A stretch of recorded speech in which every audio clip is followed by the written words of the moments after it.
Olá, gente, sejam bem-vindos à nossa quinta aula, né? Já estamos entrando na terceira unidade, onde vamos começar a falar um pouco sobre reprodução dos organismos.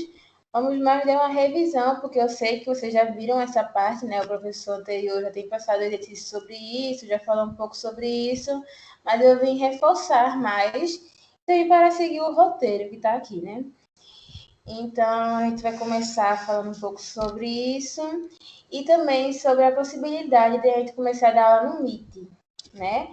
Que acho que a partir da próxima semana, talvez a gente comece a dar aula através do Meet, que são aulas ao vivo. Então, não vou mais ficar gravando, eu vou dar aula para vocês ao vivo através do Google Meet, que eu acho que você já tem um conhecimento, né? Outros professores já estão usando essa ferramenta.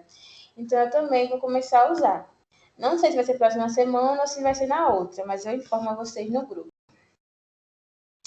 E agora vamos começar a apresentar, né? Vou compartilhar a tela, que é para vocês poderem ver o slide. Vou desligar aqui.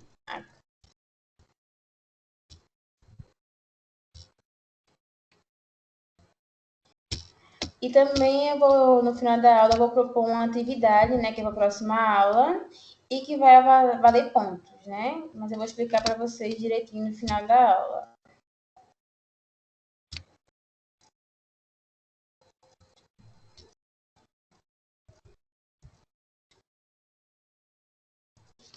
Pronto. Reprodução dos organismos. O que é reprodução? Reprodução é o processo por meio do qual um ser vivo produz novos indivíduos. Essa é uma das características que melhor distingue os seres vivos dos materiais não vivos, né? Divisão celular. Em todos os seres vivos, para que a produção de nossos novos indivíduos aconteça, é necessária a divisão celular. E nesse processo, uma célula origina novas células. Cada célula eucarionte possui filamentos formados por DNA, que é o material genético, e proteínas. O conjunto desse filamento é chamado de cromatina. Durante a divisão celular, a cromatina se condensa e os filamentos passam a ser chamados de cromossomos. Na maioria das espécies de seres vivos descritas, os cromossomos se encontram aos pares. Um dos cromossomos do par tem origem paterna e outro tem origem materna. Esses pares de cromossomos são chamados de cromossomos homólogos. Aqui o cromossomo, cromatina, né? Nós começamos com cromossomos, como podemos ver aqui. Depois de um certo tempo, vai passando para a cromatina, nucleossomo. Deixa eu voltar. Ai, droga. Aqui. Nucleossomo, histona e o DNA, né? Que são que nos completam, são que nos formam. Aqui, tipos de divisão celular. Antes de dividir, uma célula precisa duplicar seu material genético. Assim, após a duplicação, cada filamento do DNA terá um novo filamento associado a ele. Nas células eucarióticas, esses filamentos duplicados são chamados de cromatídeos irmãs.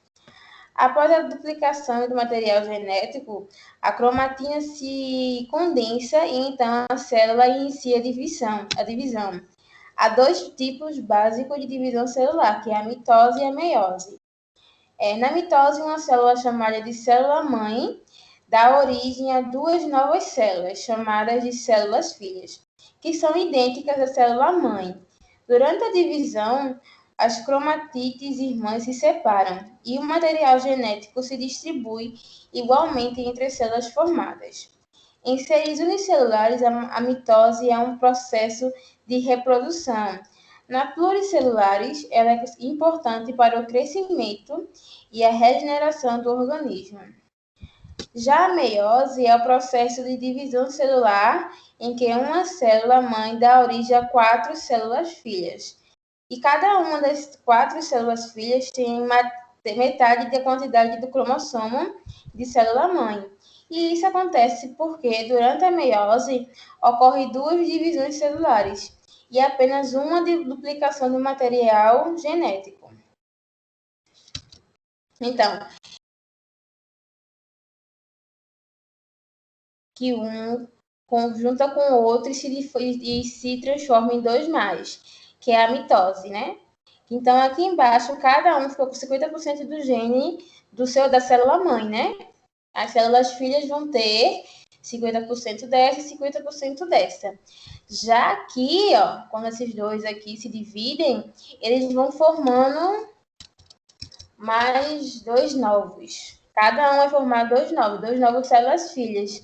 Então, vai diminuir esse valor. Então, aqui vai ter 25%, esse também vai dar 25%, né, da característica da célula-mãe. E aqui, a mesma coisa. E isso vai causar o quê? Vai causar, quando se somar eles todos novamente, vai dar 100% novamente aqui em cima. E isso se chama de meiose, esse processo que vocês estão vendo aqui. Então, essa é a célula-mãe, a bipartição, e esse aqui são as células filhas. Tipo de reprodução. Existe a reprodução assexuada, que os novos indivíduos são gerados a partir de um único genitor e sem a participação de células especiais. Elas são idênticas ao GNO, sendo denominados clones.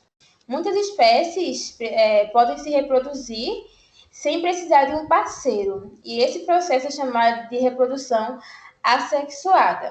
O escorpião, ele se reproduz também dessa forma, não tem um contato físico entre eles. Ele se reproduz sem o contato com o parceiro. Eles dançam, né? Eles já viram um vídeo em que eles dançam lado a lado, e essa dança faz formar novos escorpiões, sem precisar de todo o processo que é na reprodução sexuada. Vamos lá. Esse tipo de reprodução não requer a presença de um parceiro para o acasalamento. Essa situação pode ser vantajosa quando a probabilidade de encontrar indivíduos da mesma espécie é baixa. Algumas das formas de reprodução assexuada mais comum são a divisão binária, o brotamento, a espolação e a multiplicação vegetativa. E a reprodução sexuada ocorre com a participação de células especiais, denominadas germinativas ou gametas, e a união dos gametas é denominada fecundação. A célula resulta da fecundação é o zigoto, que forma um embrião que se desenvolve até formar um novo indivíduo. Os gametas transportam apenas metade da carga genética encontrada nas células corporais do indivíduo. Essas células em metade da carga genética são denominadas haploides. A fecundação reúne duas metades de carga genética. Deixa eu fechar aqui de novo.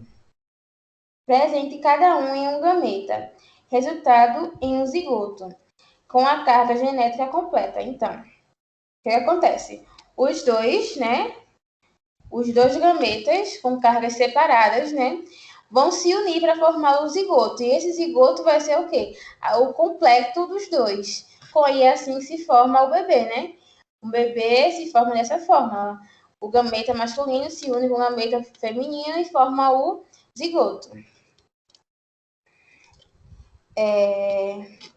O desenvolvimento do embrião formado com a fecundação dará origem a um indivíduo formado por células com a carga genética típica da espécie. Essas células são denominadas diploides, pois possuem 2 cópias de cada tipo de cromossomo. Então, na próxima aula será ao vivo, como eu falei, e faremos uma pequena dinâmica. Como vai ser nossa atividade? A gente vai plantar uma árvore, né? Nossa próxima aula vai ser sobre algas e plantas sem sementes, então a gente vai começar. E tem uma sugestão aqui muito interessante, que é falando sobre como plantar em casa. E aí eu lembrei que quando eu estava no meu ensino fundamental, eu também plantei, né? E fui para avaliação também. Então, nós vamos fazer o quê? Nós vamos precisar de uma garrafa PET, pode ser do tamanho que vocês tiverem, o que vocês encontrar. Cortar ela embaixo. Eu vou mostrar no vídeo como é que se faz, eu vou mostrar na aula. E aí, eu vou colocar semente de feijão ou de qualquer coisa que vocês tiverem em casa. Até daqueles milho de pipoca também pode ser formar. Pode formar uma plantinha. E cada evolução da plantinha vocês vão me mandando, porque isso vai valer a nota de vocês dessa semana. No caso, os 2 pontos que vocês têm toda semana com a atividade, vai ser essa atividade que eu tô falando, né? Que vai ser plantar uma plantinha. Agora, eu não sei se a aula vai ser no Google Meet ou vai ser aqui mesmo. Eu vou confirmar aqui e falo para vocês no grupo. Então, é isso. Deixa eu interromper aqui o compartilhamento. E até a próxima aula. Beijos.